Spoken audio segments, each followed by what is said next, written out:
Attendees are in listen-only mode. Well, good morning. On behalf of Netwoven, I'd like to welcome you to our How to Maximize Your Office 365 Investments with OneDrive webinar. I'm Walter Petrus, Operating Officer of Netwoven, and I'll be your host for today's presentation. My goal is to help you get the most out of the presentation and answer your questions from the team. Next slide.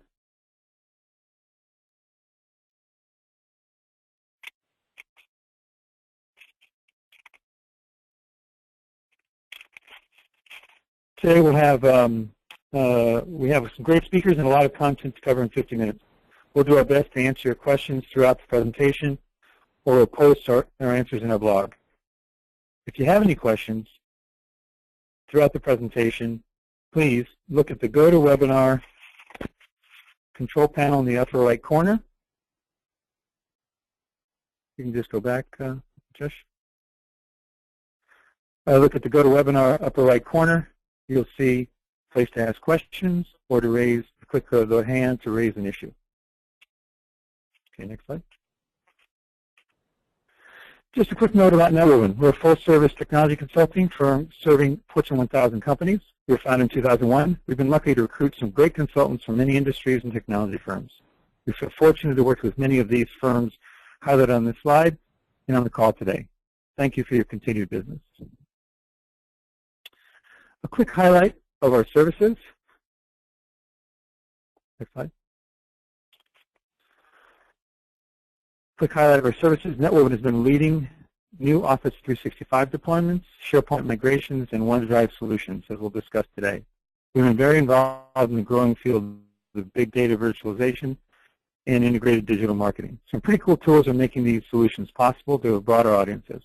We hope to help you too, and we look forward to talking a little bit more about Office 365 and OneDrive. Next slide. As we promised, we appreciate many of you registering early for this webinar, and we're going to have an eye health, wireless activity, and sleep tracker. All the attendees that registered before the 25th are eligible, and today's winner is Jim Palestrini from McKesson. Congratulations, Jim, and we'll be following up with you after the webinar. Slide.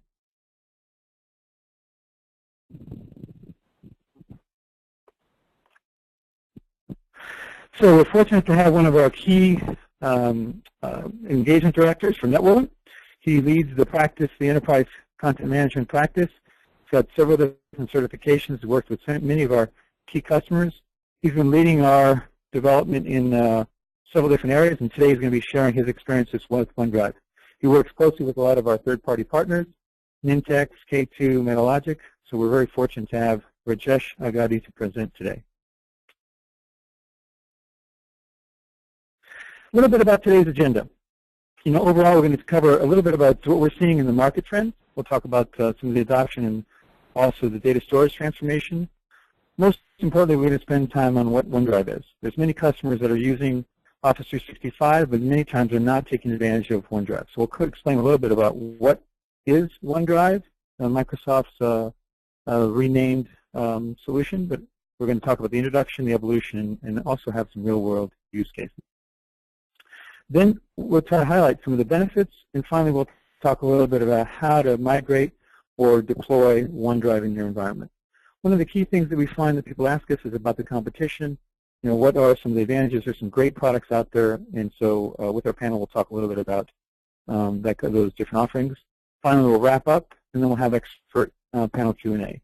If any of you have questions, feel free to submit them in the right question window in the GoToWebinar, and I'll bring them up and try to raise the issues to our team and get their feedback. A little bit about market trends that we've seen. You've seen probably some of this data. It's pretty amazing how explosive content, how much data has been growing over the last several years. But the key thing that we're seeing is more and more, as you probably experienced as IT professionals or as business leaders, that our end users are blending what work and personal tasks are, especially the type of devices they're bringing. Not only are they using their either office laptops and other tools, but they're also bringing additional devices to your environment. Not only devices, but also software. One of the key things you'll find that this survey here from Forrester talks about is 53% bring their own technology to work, and in many cases that's not an approved solution list from IT. A couple issues that we find, obviously, there's a ton of file sync and file sharing technologies. With that proliferation, there's some high risks. And so I think, Rajesh, you're going to talk a little bit about some of the high stakes.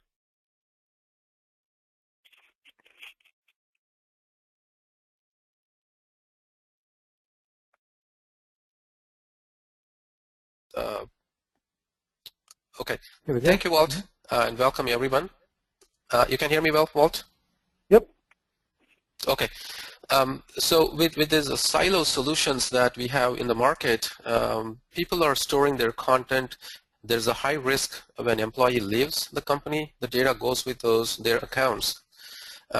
With that, IT has a problem because there is no way for you to apply your policies on those data, and then companies up against the compliance and regulatory issues.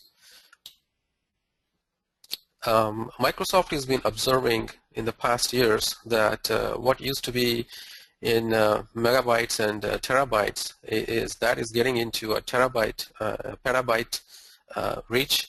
It's observing about a 500% year-over growth, and at the same time, Microsoft predicts the growth of data storage in team sites, and compared to OneDrive, they expect that OneDrive for Business, the data is going to exceed the data in the team sites. Let's jump into what is OneDrive, particularly specifically. So most of you are probably familiar with what used to be called as a SkyDrive. That was really a personal cloud storage solution. Microsoft has to rebrand it for a legality, so now it's called as OneDrive. So if you see a simple OneDrive, that's associated with your personal account, your Hotmail, or any of your live flavors of accounts. That's really is your personal cloud storage. This is really where you store your personal files. It's managed by yourself. It's really a public cloud. And you have about 15 GB of free storage space. And I guess you can still buy an additional storage if you want to. Coming to the other side, the new introduction is the OneDrive for Business. This is where you keep your work-related files. It's managed by your IT. It's connected with your SharePoint Online and Office 365 plans. Again, this is stored in the cloud. So it's really a distinction. Today, we're going to focus exclusively on OneDrive for Business.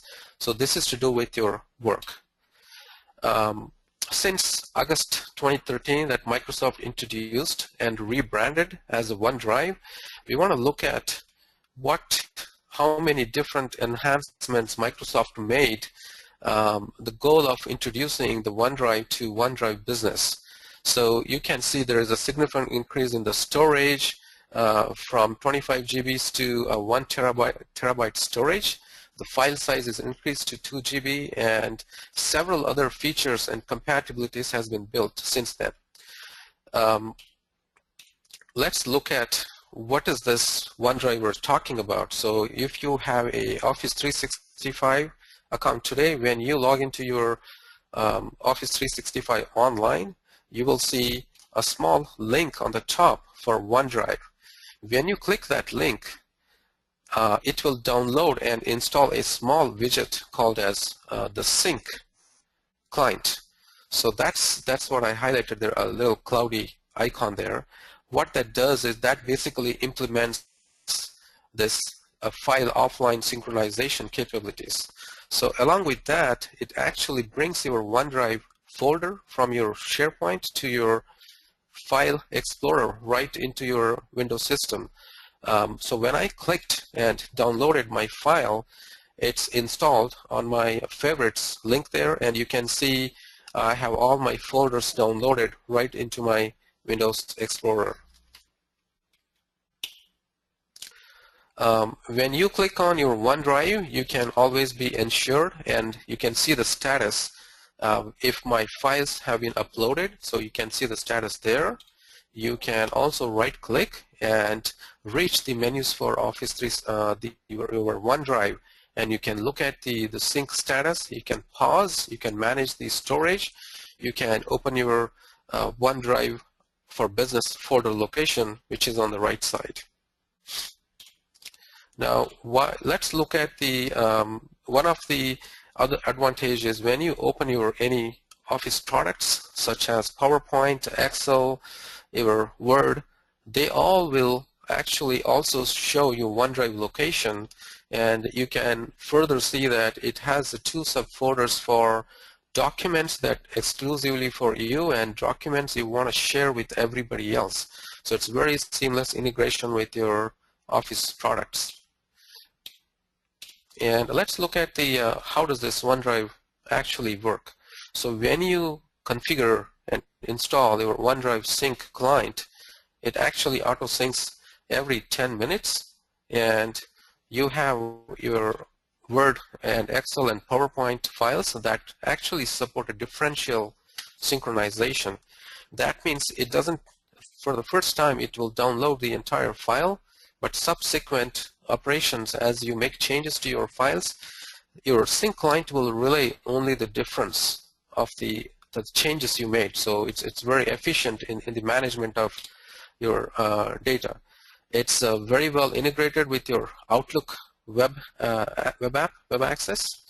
There is also a new feature which I will talk in a little bit with you. If for on-prem SharePoint 2013 folks, if you deploy your Service Pack 1, there is a OneDrive redirection. We'll talk about it, what this specifically means for you.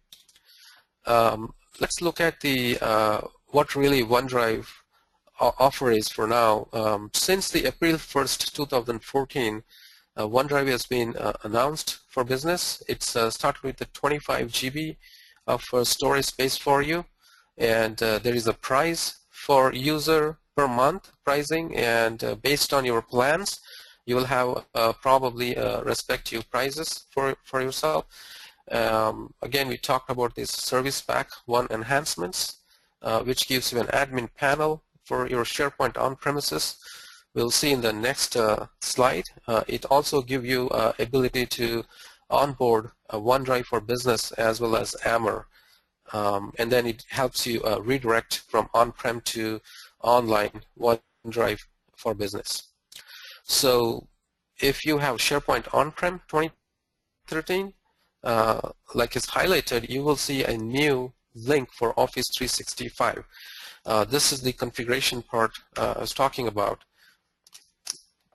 We'll cover this as we progress through the slides, but next I want to yeah, go ahead. Can you go back? There was a question about the pricing. Can you go back to your pricing slide just real quick?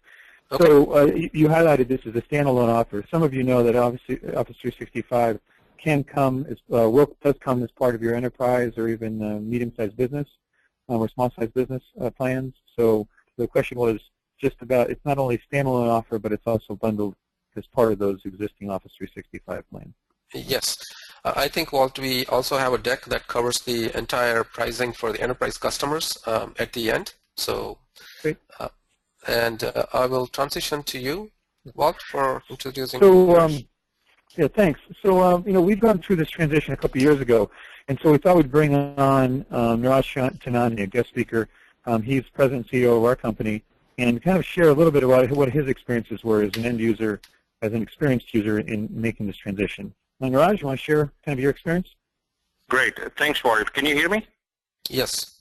Yep. Great. So thanks, everyone, for participating here. Just a brief background on myself. I've been part of the SharePoint team back in 2000 in Microsoft. You know, for some of you, you may recall a solution called Digital Dashboard. And I've been a user of SharePoint, you know, Dropbox, Yammer, you name it, for a long time. I've been in the collaboration space for a while. And the requirements that I was facing as an end user was that some of my collaboration was more than documents, that included tasks, contacts, etc. But then there was another use case where I was doing a lot of document-centric collaboration. And then there was some team collaboration and some larger company collaboration. So there were many different collaboration scenarios that I was facing as an individual, and what I was finding is that not one product was meeting my needs. So the options I had from at that time, from Microsoft were SharePoint, OneDrive, and Yammer. And what I realized was that there was a need for all of these for specific collaboration areas. So the solution I ended up adopting, as you can see, on the screen, it's actually a screenshot of my OneDrive, for the content that I utilize. And being a services firm, I've got a lot of information around our client projects that we work on.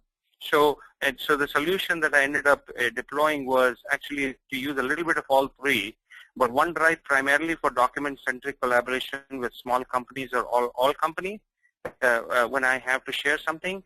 And then I end up using Yammer to post those links. So when there are non-document centric collaboration, people can utilize the link that's there in Yammer. And then I use SharePoint for more structured project-oriented collaboration. So that's my use case for using OneDrive. And what we found is that as a result of this usage, the benefits that the company has received is there's a lot of documents that were there on my hard drive, and I actually lost my laptop one time at the airport, and that kind of prompted me to change in the many things. And what I'm finding is that our data is secure, it's more collaborative, available for broader use, and the knowledge is more shared in the company. So back to you, Walt. Good, thanks. Raj, and as you highlighted, you've got things replicated here, so you're traveling around, you don't always have to be online, and I know we're going to cover that a little bit more. But thanks, Raj, I appreciate you sharing that. Well, now maybe a transition. Rajesh, you want to talk a little bit about why OneDrive you think is compelling for people to use since they have their technology with Microsoft. All right, thank you, Walt. So next, let's look at the specific why we think OneDrive is helpful. OneDrive provides you a frictionless user experience. Microsoft's commitment is to build and make sure OneDrive is best on all devices. It's integrated right into your Windows Explorer, like we showed before. On the browser, you have your familiar SharePoint interface. It has a native integration with your Windows 7 and Windows 8 as well, and Office client integration like we seen before, cross-browser support across all the popular flavors of browsers, and those are some of the end-user experiences factors. Hey, Rajesh, yeah. Rajesh, real quick on that, I think for those who haven't been paying attention to Microsoft closely, it's a pretty big commitment that Microsoft's making about cloud first and mobile first, and really this whole move to being best on all devices. I mean, for those of you who've been watching Microsoft for many years, that's not been their primary approach.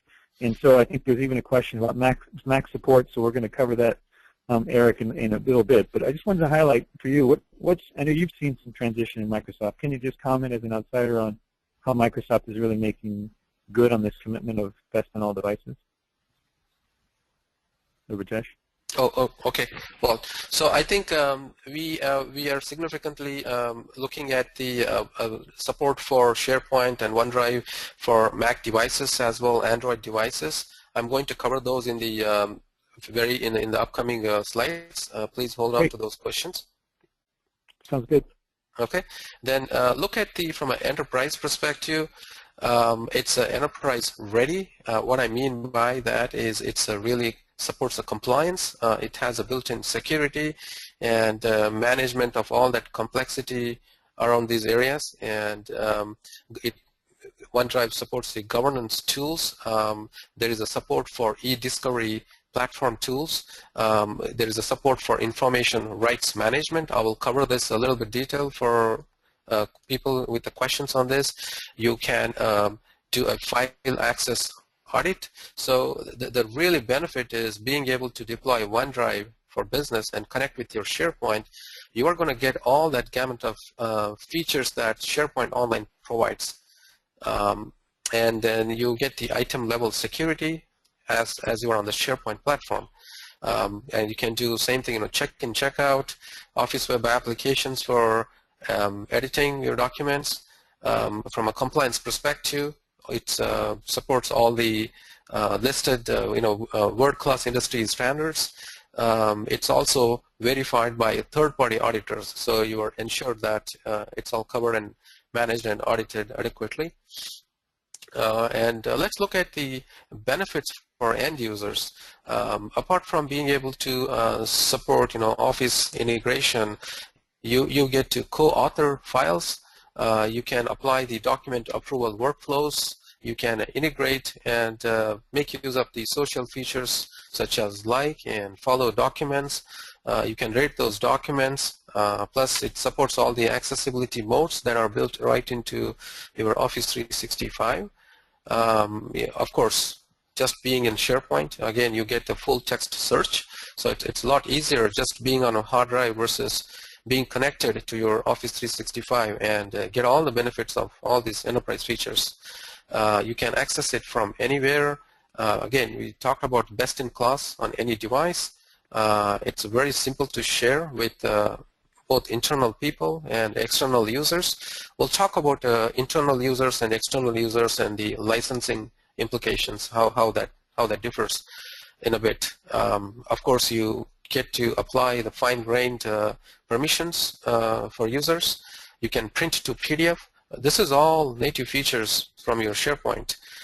Document translation services, if you have adopted anything for your specific use case in your specific Office 365 tenant. Let's focus on the what are the benefits for IT. You can control your sharing. This is all again Office 365, and you can control how much and whom you want to permit the internal and external sharing. You can audit, like we talked before. You can integrate right with your Active Directory. You don't need to deploy or create something third-party or third identity system. It gives you you can control offline access. You can disable synchronize as well. There are a lot of questions about, can I control? Yes, of course, you can control all these controls from Office 365. You can apply your information and governance and retention policies. It has a Office 365 multi-layered security built into it. Of course, you can apply e-discovery tools to support your litigation, whatever you may have. You get a benefit of applying metadata tagging, user control, apply workflows. So all of these are some of the and very some of the few benefits that I've listed. But if you're familiar with SharePoint 365, you can think of applying all those features and functions to your files that are stored on your OneDrive for Business. Let's look at the compatibility aspect. Same thing. This is the access to. Hey, Rajesh? Yeah. Maybe just to get a couple questions in here, if you don't mind. Just a quick question on just controlling these boundaries. You mentioned a bunch of benefits in that for IT. Some people might not be that familiar with Office 365. Quick question just around maximums and limits, for putting a quota. How does that? How do you set that? And you just talk a little bit about how it's managed. I'm covering those part, but I think the quota part, it all goes back to your personal my site quota control. So all of those will equally apply when you think of a SharePoint site. SharePoint sites are deployed with a quota for how much space you want to allow for specific, for given user sites. So all of that gets applied to your application of OneDrive for Business. That's a good point. You might just talk about how does that My Sites relate to that while we're here on the slide. Okay. So when we look at the when you deploy, I think further we were covering about the relation with your OneDrive for Business and what it means to My Site. So I'll wait for that to come up. Let me move to the next slide here.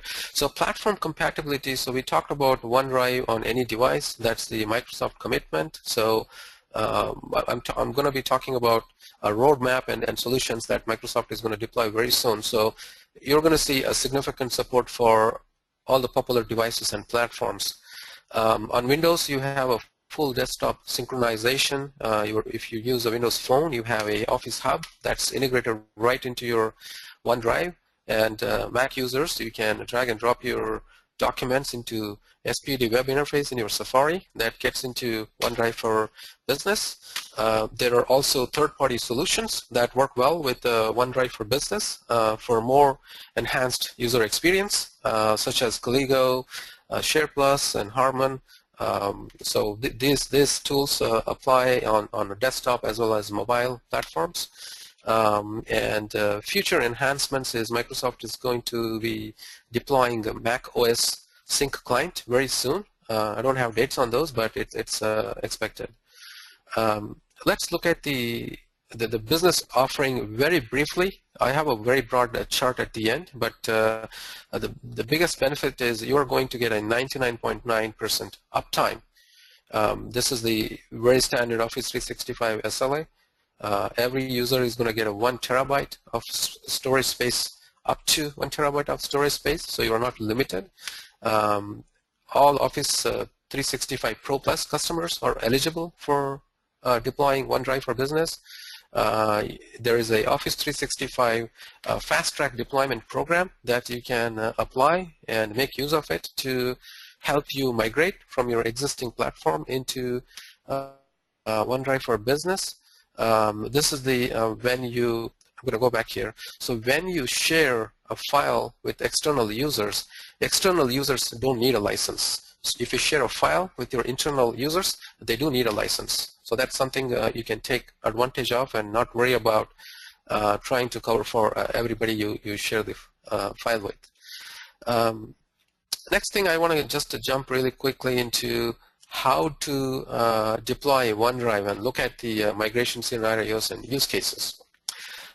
So let's look at the a scenario if you have a on-premises SharePoint with dating back to maybe SharePoint 2007, and I know most of you may have SharePoint 2010.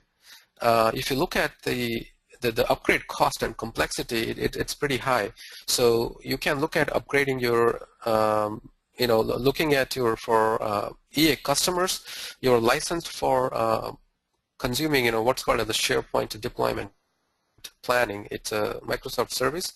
You can apply this and migrate from these legacy applications and right into OneDrive for Business.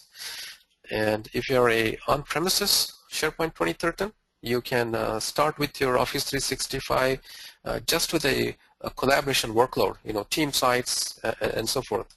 And if you have SharePoint 2013, it gives you an enhancements to provision your OneDrive with a redirection, and you can deploy My Sites and take a full benefit of OneDrive for Business.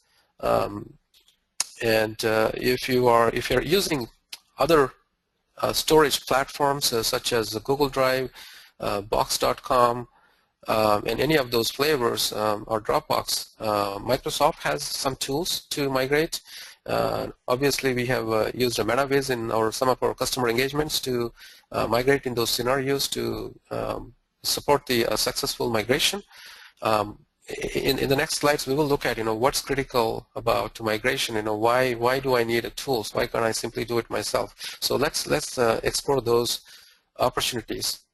So when you synchronize, when you migrate from OneDrive from your file system to OneDrive for Business, per person, you can migrate up to 20,000 documents. This is a pretty large, the maximum documents that anybody can have from a personal perspective. The support for a maximum file size is 2 GB, and all that the SharePoint stuff, if you're familiar with it, you need to make sure it's the length is not exceeding 260 characters. What it really means is if you have a folder that is highly nested with several folders and long file names, you want to break that and really make it seamless and branch out and make it flat so that it's not very deep nested. You want to consider, block file types, supported characters, file metadata and things like that. This is where the tools help you to structure them properly and gracefully pick those files and check them into OneDrive for Business with the source metadata information. And then the other key part is you want to make sure you don't change the structure of OneDrive for Business library. It's specifically tuned for synchronization, something to be aware of. And this is why the recommendation is to look at the migration tools, which will help you carefully. It can sense the characters, it can sense these limitations, and help you provide your choices to support those migration aspects. Let's look at comparing OneDrive platforms with the other market solutions. If you look at the history, I think what happened is a lot of the vendors kind of came up with all these file share cloud storage services, what we call as a freemium, free services, help you save your files. But it's easy, and that's how it kind of picked up significantly. So let's look at the Dropbox. It was launched in 2008. With the today, probably close to 200 plus million users. Among them, 4 million business users. It was very simple.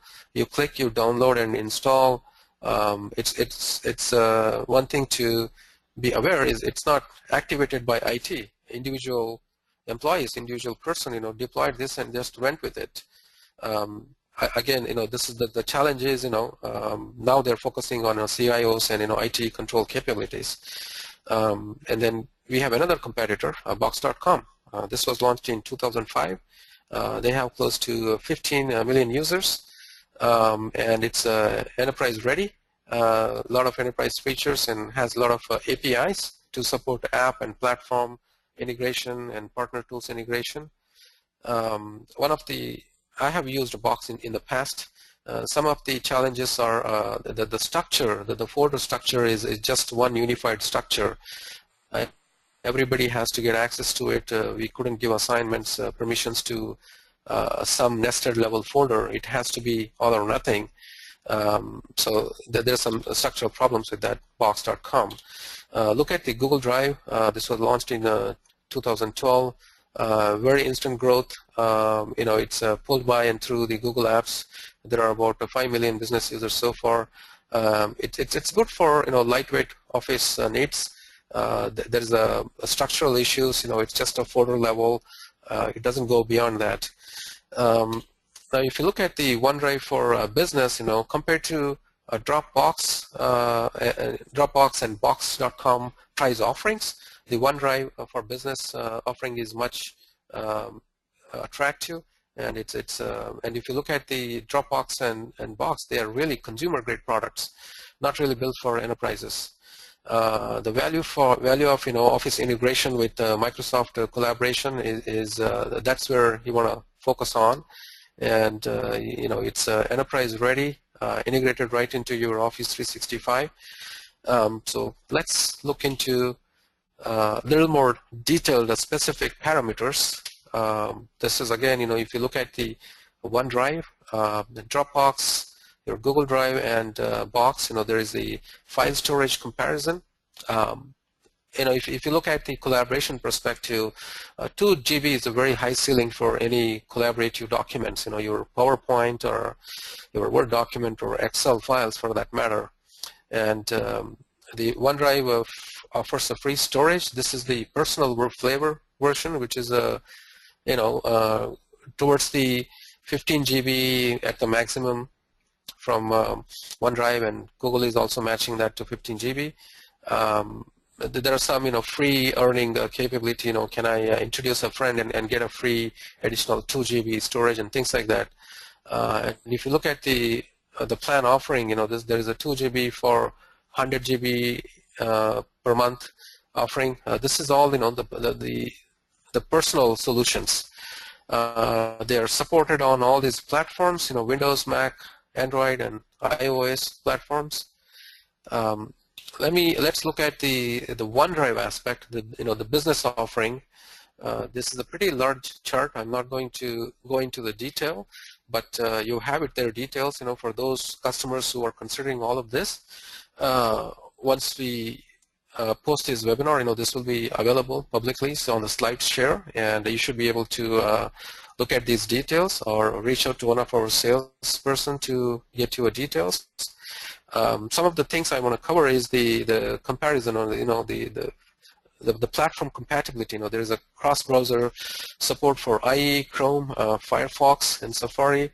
And if you look at the from a what do I purchase from a customer perspective? If you're looking for a standalone solution and the pricing is different, and what do you get with those?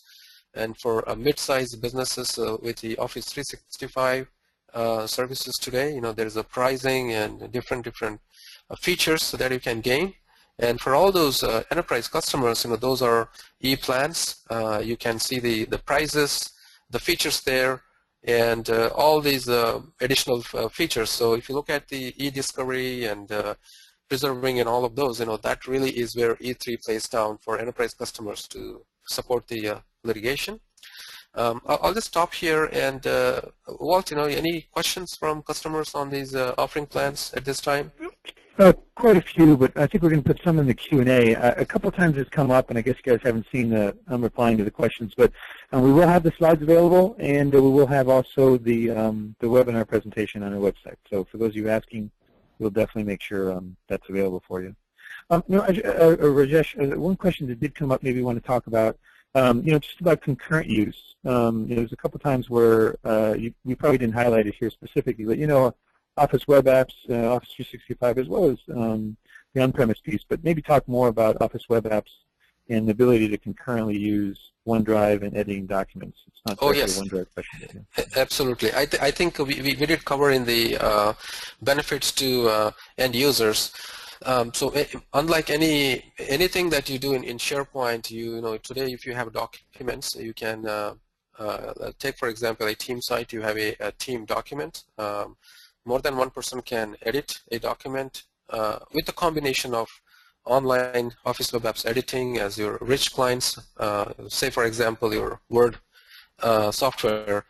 More than one person can edit a document. It's a very live feature. You can see the updates happening as users are editing. There are indications to notify each other, who is editing which paragraph, if you will. And in terms of Excel, you can really see as different users are updating each cell, each rows, you can pretty much see the updates are happening on live.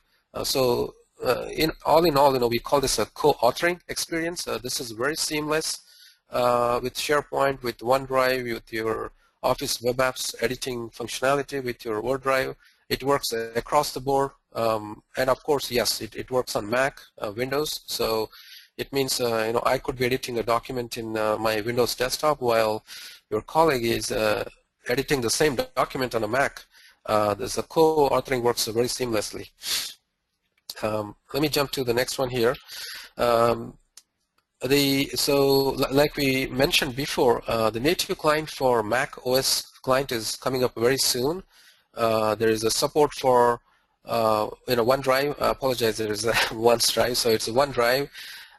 For business app is coming soon. There's advanced admin controls. So I think for all those asking questions about what can I control for OneDrive from Office 365, there are specifically, if you're looking at information rights management, I'll talk about those in the Q&A sessions, but that's what you can control. Who is doing what and so forth. There is advanced. In addition to the existing SharePoint information policy-based auditing functionality, who accessed which file and when and how long and who downloaded, who printed, all those standard SharePoint auditing capabilities, you have them today. In addition to those, there are new advanced auditing and reporting features expected. Encryption is going to be coming very soon. Data loss prevention capabilities. Dwell, or what we I think known as the Oslo during the SharePoint 2014 recent conference that Microsoft announced. This is coming very soon. Microsoft actually given the release name for it. We call it as a Dwell. So this is really a search and a discovery solution tied with your SharePoint Office 365. So that means your files, your sites, the users that you interact with, the employees that you interact with, it's all personalized for you. So Dell will be, it's all baked into Office 365. So just being on OneDrive for Business, you get to enjoy the benefits of all of these different solutions. Office Graph, Power BI, and all of these Office 365 upcoming capabilities are going to be available very soon. I'll stop here. Any specific questions towards any compatibility features that customers are interested in? If this is going to be supported soon. Walt, any questions around those areas? Yeah, there's a couple, but I think I'll save it for the Q&A for the broad pieces. But one thing that did come up was just on how can people programmatically access OneDrive? Beyond just the file location, are there any APIs, or is there a way to encapsulate some of the options? Can you explain a little bit about the building site? Okay. So for those who are familiar with the SharePoint and My Site, so it's really a library. What used to be called as a My Site, My Library, that is what ties to your OneDrive. So it's really a thin client that basically synchronizes your files from your My Site, My Documents into your local folder. Now, having said that, from a programmability perspective, just being a SharePoint library, it means that you can make use of all those SharePoint APIs, web services, REST services, your client API calls. Those are all still available equally to your OneDrive for Business. Yes, you can, of course, write a client mobile applications or any automation tools that you would like to automatically, pull files and check into users' libraries. All of those are equally applicable using the standard SharePoint APIs. Okay, let me. Okay, and the other part, the last point that I have here is Microsoft is building this document-level conversation with the help of Ammer. We have seen a preview of this in the SharePoint conference, but it really means that if you want to engage your colleagues to discuss on a given particular document, all of those features will be coming very soon. So social feature there. Let me jump into that kind of covers. Walt, I will transition to you. Just recap and next slides. Great, thanks. Well, I appreciate you going through all those. We covered, here's the agenda we covered right now. We're going to move into the wrapping up and then into the expert panel Q&A. So let's go to the next slide. One of the things that, just in terms of suggestions, we think that obviously the key areas for you, for those of you looking at Office 365, obviously review your roadmap, take a look at Fast Track. I think we can certainly give you some advice on some of what our other customers are doing. We gave you a quick overview here of what might be a OneDrive strategy. There's lots of advantages with it, but clearly careful planning is useful. And then finally, migration, we talked about it briefly. I think in the Q&A section we'll talk a little bit about some of the tools. There's some great tools out there from our partners that could help you in those migrations, but it's definitely worth talking about. I want to, as we promised, we have a gift for those attendees of the webinar today. We have a water-resistant wireless Bluetooth speaker. Wow, okay, sounds pretty good. So I'm going back to the Rashi here to get who the winner is. The inner marketing team has looked it up and apologize. It's Sunyo Shahami, the winner from VMware. So congratulations, Sunyo. So we'll reach out to you and send you that water-resistant wireless Bluetooth speaker. Next slide. So finally, we're come to a point where we're trying to pull in a couple of our experts on our team. I'll tee up a couple of questions, and hopefully you guys can jump in and answer it. There's been a lot of questions, so I'll try to see if I can summarize some of them. They've been pretty good. One, I guess I'll throw out was just a little bit about the difference between OneDrive and My Sites. So, Raj or Drew, do you want to talk about that?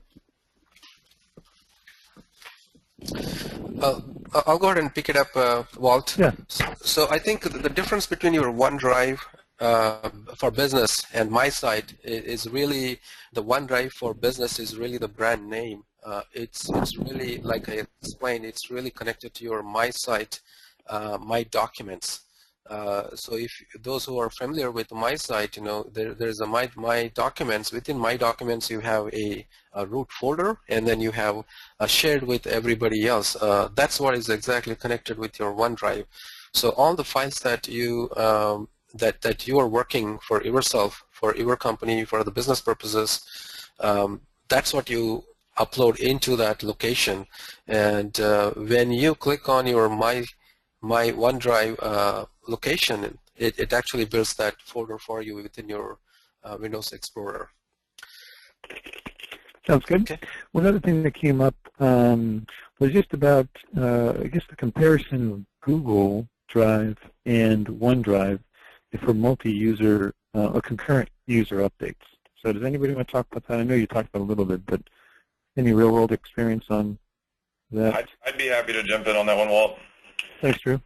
So it depends on the type of document that you're working with, but this year Microsoft has thrown in some significant enhancements to the way that you can collaborate on some of the Office documents. So specifically for Word and PowerPoint decks, there's actually a full-featured synchronizing update that can be done. So you can have any number of users working on a deck or a Word document at the same time using the client application.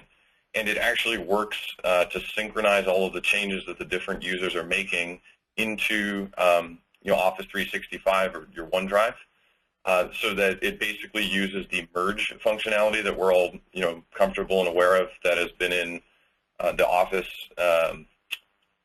applications for a long time. So that actually works very well, full-featured. I use that all the time. And for Excel, because of the fact that we've got more cell locking related changes and conflicts when you have multiple people updating a file at the same time, it has the capability of allowing multiple people to work on Excel documents at the same time. But you typically have a better experience doing that in the Office web applications version, the Excel Online.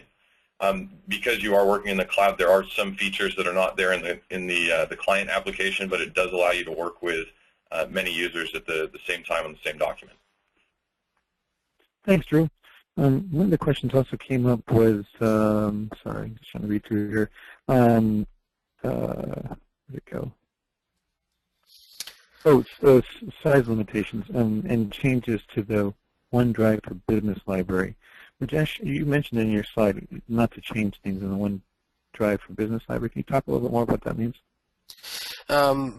Change, I think, is a question specific to the OneDrive Personal Edition versus the Business OneDrive size? There was just a clarification question about to not modify the OneDrive for Business. Oh, okay. So I think that has been my personal experience from migrating our customers to OneDrive for Business. So the reason is, when you are using a SharePoint libraries, you are always accustomed to going and adding a lot of metadata, creating columns and changing things within the library for our purpose. So my recommendation is try not to change your OneDrive for Business library, because it's really designed for synchronizing.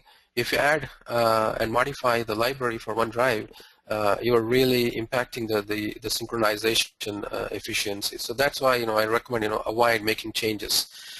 It's really a location, and it's a way for you to work offline. Get things on your laptop and be sure it's backed up. Great, thanks. And then Viraj, I think you had some comments about just the OneDrive My Sites in terms of development. I don't know if we lost Viraj, so sorry, I saw some notes that he had in the pieces. Are there any other questions? Feel free to climb. I think we've covered most of them. Walt, I have itemized some of the questions that we received from customers during the registration process. So I'm going to just read out and then provide some answers to it. one of the question came into really, how can I distinguish between, a team, a site document library versus OneDrive? How should I tell the business people, what should go into OneDrive or what should go into a team site? So that's the question. So the answer is if you're going to look at the OneDrive, it's really a document that you don't plan on sharing with other people, or you want to share, but the sharing is really limited in scope. The life cycle is really limited in scope. You edit it. Take, for example, this particular presentation. I put it on my OneDrive and I shared with my team to say, hey, here is my presentation. Take a look at it, comment on this. So it's really that experience. So that's what the content that belongs to your OneDrive. The team site is basically, you look at the projects that typical organizations run. The documents, the project documents has a wider scope. It's meant to apply for the whole team and used by the entire team. Specifically, you want to spread the ownership and permissions is a site collection wide as opposed to me and my colleagues. And you want to grant site-based permissions. And everything that relates to project specific, that's what goes into your team site. Another classic example is you want to apply a workflow. You check in a document, it needs to kick in a workflow, and then it needs to go through an approval process or review process by more people. That should belong to your team site. So that's really a context around the choosing OneDrive versus team site. And Rajesh, just to add on to that as well, that a lot of times, as you're fully aware, that it's very dependent on the information architecture chosen at your specific organization. So we all may decide to include some sections and not others in our information architecture. We could have document centers for more formalized document management. We can have team sites to work with our organizational teams. We can have communities to work with user groups or other interest groups that are maybe outside of teams. We also have, I guess, more formally proposed projects in the organization. So really, depending on what type of work stream you're working on with your organization, you would direct that content based on your governance rules to go into the appropriate place. And like you said, a lot of times the personal store is kind of a starting place for things that you're working on yourself. They may end up eventually living in other locations in the information architecture, but it's just a good central personal storage space that still affords you the opportunity to share and collaborate with other users as you decide to share it with them. Good point, Drew. Let me look at the next question. There is a question on how can we secure a cloud-based storage, and how can we keep that within the corporate trends. So this is really where information rights management feature comes in. Very briefly, what it really means is the Office 365 itself has a built-in information rights management services capability. It really means for you have to enable this service. Of course, you need to be on the right plan to make avail of this particular service. You will enable your IRM services within Office 365 from your Office 365 admin portal, as well as you need to log into your specific SharePoint online tenant administration and apply those IRM features. I want to cover quickly what it really means to you and give you a little more deeper understanding of benefits of information rights management. By having applied the IRM features for your OneDrive for Business and SharePoint as such, you can restrict permissions on a library so that people can or cannot download a document. So that basically answers, your file remains within your SharePoint OneDrive for Business location. People can view it if that permission is allowed, but they cannot never really download if you restrict it as such. You can allow people not to upload documents that do not support IRM. You can stop restricting access to a library by a given date. So you can actually date a document and say, this document shall be available for for the month of April or so, and then should not be available beyond a specific dates. You can prevent opening documents in the browser for document library. You can restrict users from printing a specific document. You can restrict people from running a script, or even apply a screen readers for that matter. People cannot take a screenshots. You can block those. You can track who is downloading documents, and you can even apply a information rights policy such that even after users have downloaded a document on their USB drive, on their laptop or personal computers, unless it's connected to the OneDrive and they logged into, they will not be able to open and access this document. So it really controls the file bits. And you can apply an expiry. If you downloaded say a brochure, it should be available for a month, and people off they go. After a month it expires. The document bits becomes really invalid. They can't really open and use or do anything with it. So people have to verify their credentials every so months. These are all various capabilities of IRM you can apply to your OneDrive as well as the SharePoint as a whole. And Rajesh, just one caveat to add to that the IRM. Your voice is very low.